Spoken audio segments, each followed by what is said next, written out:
never slow up, no I don't take shit. I got no love for the fakeness. If you wanna play tough and wanna hate this, I'll always show up.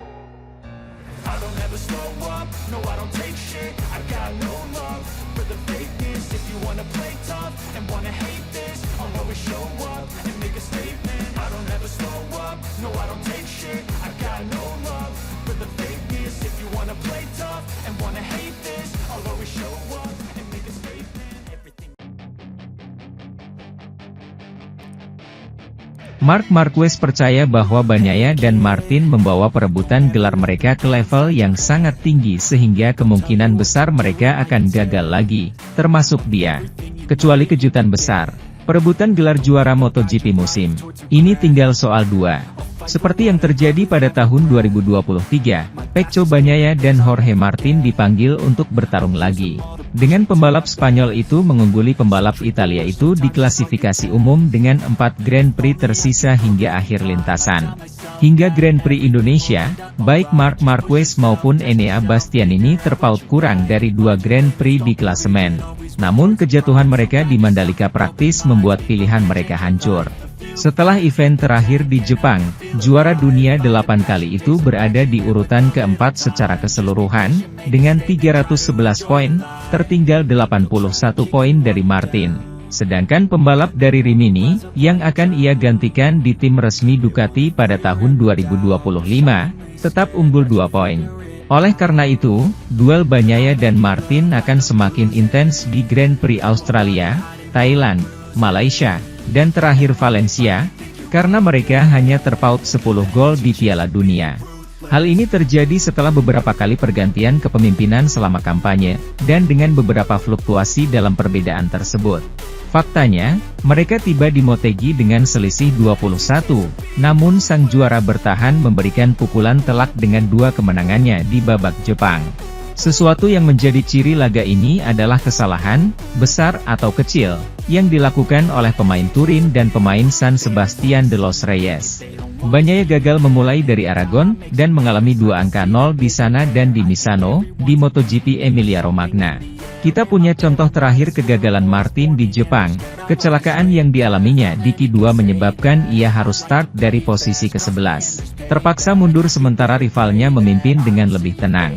Menganalisis duel ini, Marc Marquez, yang menempati posisi ketiga atau keempat sepanjang tahun dan juga melakukan kesalahan pada GP23-nya.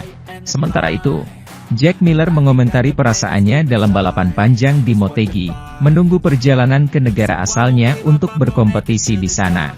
Pebalap Australia itu akan kembali ke negaranya pekan depan untuk membalap dan mewakili benderanya di kejuaraan dunia MotoGP. Sementara itu, Jack Miller mengomentari apa yang dia lakukan di Jepang, acara terakhir, di mana dia baru saja menyelesaikan top 10 dan merasa sangat baik di KTM. Tepatnya di putaran-putaran terakhir kita telah melihat bagaimana para pembalap merek ini mendorong, seperti yang dilakukan Jack. Miller menekankan apa yang dia lakukan dengan baik. Saya punya naluri bagus untuk menemukan garis terbaik di tikungan pertama. Dia selalu berada di tempat yang tepat pada waktu yang tepat, di bagian dalam tikungan. Ketika kekacauan terjadi di luar, aku tetap menjaga garis yang baik di sepanjang tepi trek dan menghindari menjadi aktor dalam berbagai drama yang terjadi di luar sana. Saat melakukan peregangan punggung, ketika saya melewati Marc dan Enea di tikungan 11, saya berpikir, sial, saya berada di posisi 5 besar sekarang. Meskipun ada kemajuan, Miller tidak bisa lebih tinggi lagi. Kami membuat kemajuan bagus dalam latihan, tapi kecepatan saya tidak sesuai. Saya melakukan beberapa putaran sekitar 1:45 menit, tapi sebenarnya saya mengharapkan lebih. Dari tengah tikungan hingga pintu keluar, yang lain mengejarku seperti monster. Pada akhirnya, saya tidak memiliki kecepatan yang cukup di puncak tikungan dan setiap kali saya mencoba melewati tikungan dengan kecepatan lebih, roda belakang akan terkunci. Kondisi trek di Motegi sulit. Saya berharap dan berdoa agar suhunya turun lebih rendah lagi, karena orang-orang di depan sudah cukup bertahan pada saat itu. Namun saya masih bisa melihat mereka. Ducati dikabarkan menyunat motor Marc Marquez dan pengguna Desmosedici GP23 lainnya mulai MotoGP Jepang 2024 hingga akhir musim MotoGP 2024. Motor Ducati Desmosedici GP23 ini disunat karena kekhawatiran dengan kasus Marc Marquez di MotoGP Mandalika 2024 lalu. Kala itu motor Desmosedici GP23 Marc Marquez mendadak ngebul dan terbakar, sehingga sang pembalap pun harus mundur dari balapan lebih awal.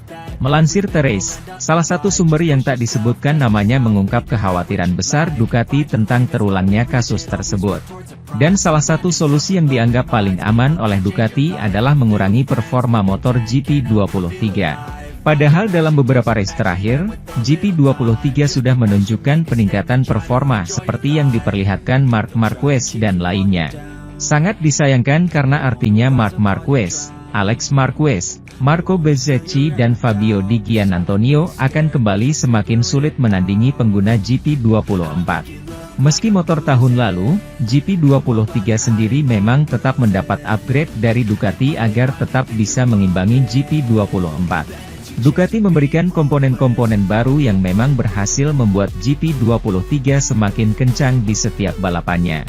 Akan tetapi, kejadian yang dialami Marquez di Mandalika kabarnya juga disebabkan oleh penggunaan upgrade baru tersebut. Ada wheel spin berlebih dari motor Marquez, yang membuat putaran mesinnya menjadi berlebihan alias overrev, sehingga hasilnya seperti yang terlihat akhir pekan lalu. Komponen apa yang dianggap sebagai penyebab hal tersebut masih dirahasiakan, para pembalap pun tidak mau menyebutkannya. Kabarnya part upgrade tersebut tidak berhubungan langsung ke performa mesin, namun lebih kepada penambahan daya cengkeram. Makanya sempat ada komentar Bagnaia yang menyebut motor Marquez memiliki grip lebih baik dari GP24, ya soal part ini. Di sisi lain, pembalap Gresini Racing Ducati, Marc Marquez membuat pengakuan menarik soal jalannya putaran terakhir MotoGP Jepang 2024.